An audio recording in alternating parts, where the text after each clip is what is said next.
안녕하세요, 리본카 전유빈입니다. 지금 저는 리본카 일산 지점에 나와 있어요. 오늘은 이 프리미엄 준대형 럭셔리 SUV 중에서도 생각보다 감가가 많이 돼서 가성비로 사기에 괜찮은 두 대를 한번 보도록 하겠습니다. 바로 아우디의 Q8, Q7 이 두 가지 차량을 한번 보도록 할게요. 아무래도 GLE부터 해서 X5 이런 차량들이 워낙 잘 나가다 보니까 상대적으로 아우디의 SUV는 약간 그 그늘 아래 가려져 있는 그런 느낌이 살짝 있는데, 생각보다 가성비도 괜찮고 디자인도 괜찮고 거기다가 패밀리카로 쓰기에도 상당히 적절해 보이더라고요. 그래서 이 두 차량을 한번 살펴보고 지금 현재 얼마나 가성비 있는지 이런 것들도 한번 보도록 할게요.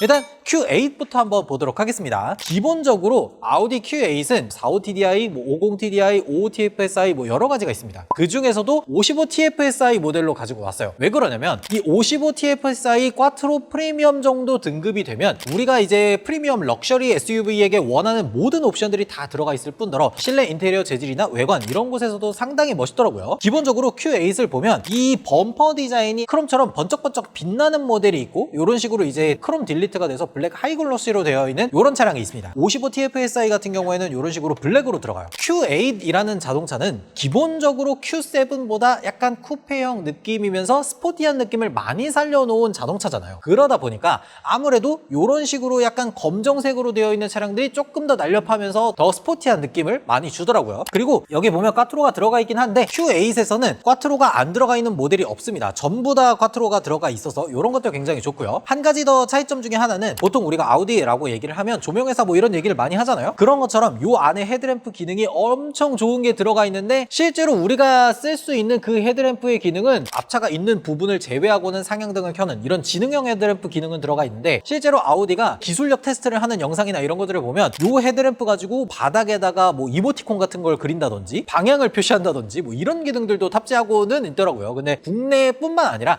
여러 나라에서도 이 등하류 관련된 법규는 굉장히 빡세기 때문에 그런 것들까지 활성화되지 않는다는 건 사실 살짝 아쉬운 입장이긴 하죠. 그리고 측면에서 보면요, 기본적으로 이렇게 22인치 휠이 들어간 걸 볼 수가 있죠. 이게 휠하우스가 워낙 거대하다 보니까 22인치처럼 안 느껴지는데 실제로 보면 굉장히 큽니다. 그리고 이 안쪽으로 보면 에어 서스펜션이 들어가 있습니다. 45TDI 모델에서는 전자식 가변 댐퍼로 들어가고 50TDI랑 55TFSI에서는 저렇게 에어 서스펜션으로 들어가요. 얕은 개울가라든지 이런 것들도 충분히 주행 가능한 정도로 에어 서스펜션 높이 조절이 가능해요. 이런 것들 상당히 좋은데, Q8 같은 경우에는 약간 스포츠 모델이잖아요. 그러다 보니까 전장 제원 자체가 어마어마하게 긴 편은 아닙니다. 5m가 살짝 넘어가는 전장을 가지고 있어요. 거기다가 이 뒤쪽에 이 D필러 쪽을 보면은 완만하게 깎여 있는 걸 볼 수가 있어요. 지금 저쪽에 Q7이 있지만 Q7은 그래도 이제 SUV 같은 느낌을 살려서 뒤쪽 D필러를 조금 더 경사가 덜 지게끔 이런 식으로 만들어 놨잖아요. 근데 얘는 진짜 쿠페형 SUV를 지향하기 때문에 전고를 많이 깎아놨습니다. 그래서 트렁크 공간이라든지 이런 것들을 살짝 손에는 보는데 대신 멋있잖아요?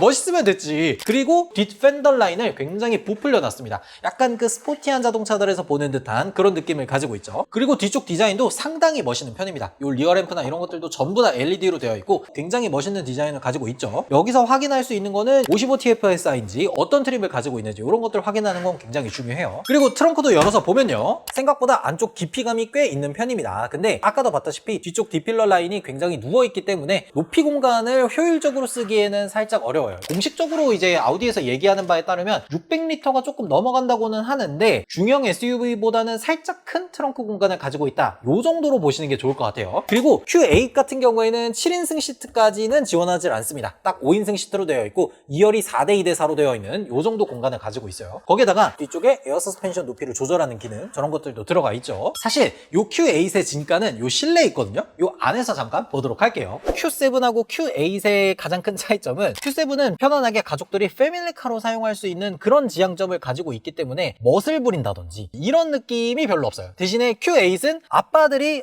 나는 패밀리카 느낌이기는 하지만 나의 만족도를 높일 수 있는 그런 자동차를 구입하고 싶다라고 할 때 Q8을 구입하거든요. 그래서 저쪽에 보면 SUV임에도 불구하고 프레임리스 도어가 들어가 있죠. 저런 멋을 상당히 부리기도 했고, 고가의 럭셔리 세단, 럭셔리 SUV들은 보통 실내 인테리어 재질을 구성을 할 때 여기저기 가죽을 많이 도배를 해놓는데, 아우디의 특징 중에 하나는 그런 가죽을 도배할 만한 곳에 블랙 하이글로시를 썼다는 거예요. 센터 대시보드라든지 센터 콘솔이라든지 여러 곳에 이 블랙 하이글로시를 사용한 걸 볼 수가 있는데, 이런 부분들이 뭔가 뭔가 나는 이제 럭셔리한 가죽으로 도배되어 있는 차를 원해 라고 하시는 분들한테는 호불호가 갈릴 수가 있고, 검정색 트림이 많이 들어가 있는 차들을 탔던 분들한테는 또 괜찮을 수가 있더라고요. 그리고 제가 이걸 왜 아빠들이 원하는 자동차라고 얘기를 했냐면, 여기 안에 들어가 있는 요 엔진이 55TFSI잖아요. 55TFSI는 340마력짜리 V6 엔진이 들어갑니다. 그리고 이게 또 공통점 중에 하나가 뭐냐면, 폭스바겐 그룹이라고 하면 요 안에 브랜드가 몇 개가 있어요. 뭐 아우디도 있고 폭스바겐도 있고, 요 위로 람보르기니가 있습니다. 요 람보르기니가 본인 열어보고 여기저기 까보면 아우디 폭스바겐의 부품들이 들어갑니다. 그래서 우루스가 처음 딱 세상에 공개됐을 때 저거 그냥 RSQ8 아니냐 뭐 이런 얘기들을,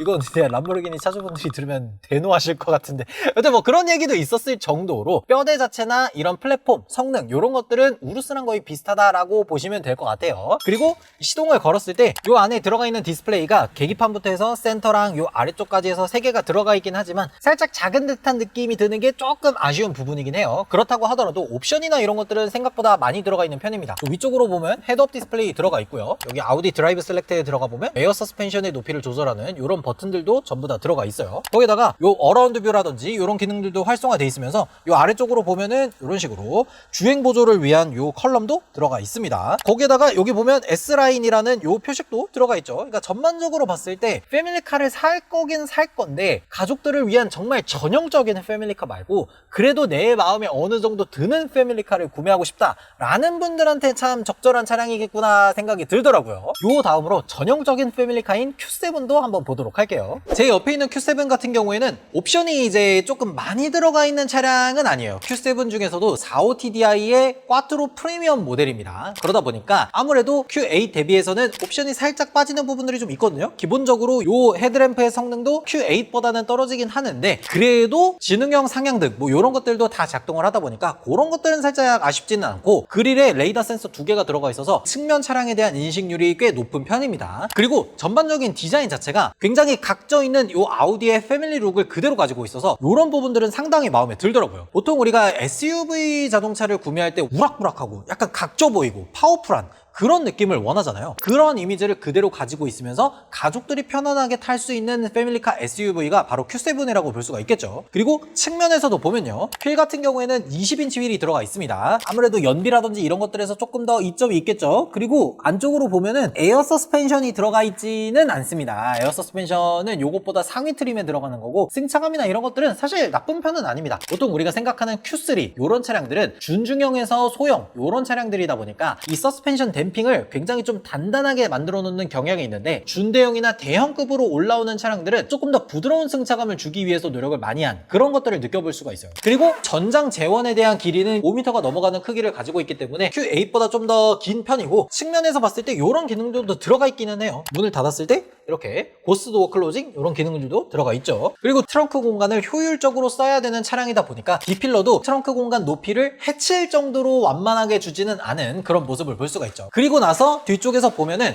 저는 이제 아우디의 여러 가지 SUV 디자인 중에서도 Q7을 상당히 좋아하는 이유 중에 하나가 뭐냐면, 이 트렁크를 열었을 때 클램쉘 디자인을 가지고 있다는 거예요. 이게 Q5도 그렇고 Q7도 그렇고 이런 디자인을 가지고 있는데, 묵직한 덩어리감에 있는 이 트렁크가 한 번에 쭉 올라가는 게 제일 마음에 들더라고요. 그리고 트렁크 공간 자체는 굉장히 넓은 편입니다. 준대형 SUV에 맞는 트렁크 공간을 가지고 있기도 하면서 7인승을 위한 의자가 또 들어가 있어요. 그래서 이쪽에 있는 버튼을 누르면 의자가 자동으로 올라가고 내려가는 이런 기능들을 전부 다 가지고 있습니다. 그러면서 뒤쪽 2열도 4대2대4로 폴딩이 되기 때문에 진짜 그 아우디에서 얘기하는 버서틸, 다재다능한 그런 느낌을 그대로 가지고 있는 차량이라고 봐도 되겠죠. 그리고 실내에서도 잠깐 타보도록 할게요. 그리고 실내에 들어와서 보면요, 기본적인 이 실내 구성은 Q8이랑 거의 동일하게 되어 있습니다. 블랙 하이 글로시를 쓰는 것도 그렇고, 계기판 디스플레이부터 해서 센터 디스플레이 2개 들어가는 것도 전부 동일하게 되어 있어요. 그리고 시동을 한번 걸어서 보면요, 우리가 생각했을 때 필요한 기능들은 다 들어가 있습니다. 요 위쪽으로 보면 헤드업 디스플레이 들어가 있고요,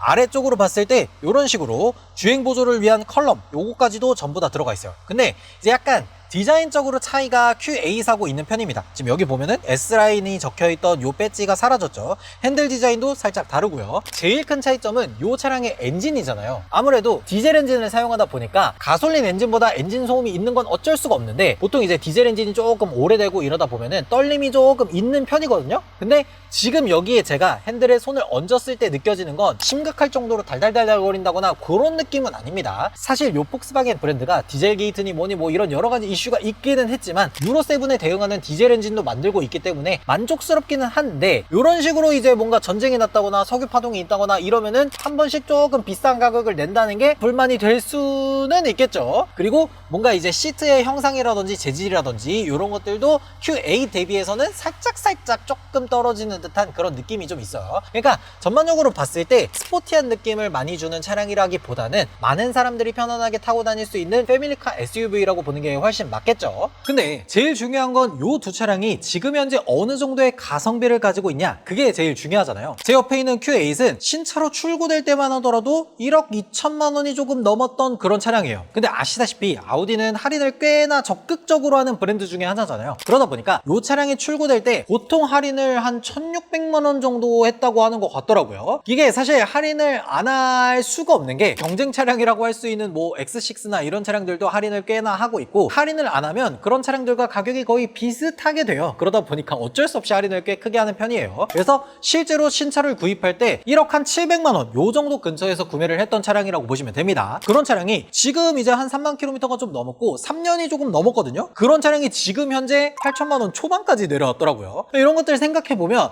확실히 처음 3년 딱 주행을 할 때는 진짜 감가가 꽤 세게 된다라는 것들을 좀 볼 수가 있겠더라고요. 그리고 요 Q7도 보면요, 요 45TDI의 쿼트로 프리미엄 같은 경우에는 신차로 거의 한 1억 정도가 됐었던 모델이에요. 근데 요 차량도 할인이 꽤 많이 들어가서 한 1,000만 원 정도 할인을 했던 편이더라고요. 요 전에 이제 Q7 대란이 한번 있었던 적이 있었어요. 근데 그때는 옵션도 거의 다 빠지는 그런 완전 구역이었어서 걔는 논외고, 얘는 그래도 옵션이 꽤 많이 들어가 있는 모델이라서 그 차량하고 비교를 하시면 안 돼요. 그래서 요 차량도 신차로 뭐 할인받고 뭐하고 하다 보면 한 9천만 원 정도에 뽑았던 그런 차량이더라고요. 그런 차량이 지금 4년이 좀 안 됐고 주행거리가 한 5만 킬로 넘었을 때 지금 현재 5천만 원 후반 정도에 위치해 있는 가격이더라고요. 4년이 좀 안 됐는데 3천 정도가 까진 거면 생각보다 감가가 꽤 센 편이죠. 아무래도 프리미엄 럭셔리 대형 SUV들은 신차 가격이 거의 1억에 근접해 있던 차량이니만큼 감가가 꽤 세게 된 걸 볼 수가 있어요. 그러다 보니까 지금 현재 기준으로 봤을 때는 생각보다 가성비가 좋다라고 볼 수는 있는데, 이 Q7 같은 경우에는 사람들이 많이 좋아하는 엔진인 가솔린이 아니라 디젤이라는 점, 요게 약간 호불호가 갈릴 수 있다고 생각을 해요. 고속도로를 주로 타고 장거리를 자주 뛴다든지, 그리고 사람이 5명 이상 타는 경우도 종종 왕왕 있어. 그런 분들한테는 적절한 차량이라고 보이고요. 근데 그냥 가족들이 근교로 자주 놀러 가고 그리고 고속도로를 탈 일이 그렇게 많지가 않아 라고 하면은 사실 Q7보다는 가솔린 엔진이 들어가 있는 요 Q8 차량이 좀 좋아 보이긴 하더라고요. 아무래도 Q8 같은 경우에는 뭐 에어 서스펜션도 들어가 있고 55TFSI 엔진이기 때문에 출력이라든지 이런 것들도 사실 부족하다고 생각되진 않거든요. 그러다 보니까 내가 좀 돈이 있는 사람이다 라고 하면은 사실 Q8 정도가 괜찮아 보이고, 난 가성비 좋은 차량을 원해 라고 한다 그러면 Q7도 괜찮아 보이더라고요. 여러분들은 요 아우디 Q7, Q8 요 두 차량에 대해서 어떻게 생각하시는지 댓글로 달아주시면 좋을 것 같습니다. 지금까지 저는 리본카 전효빈이었습니다. 감사합니다.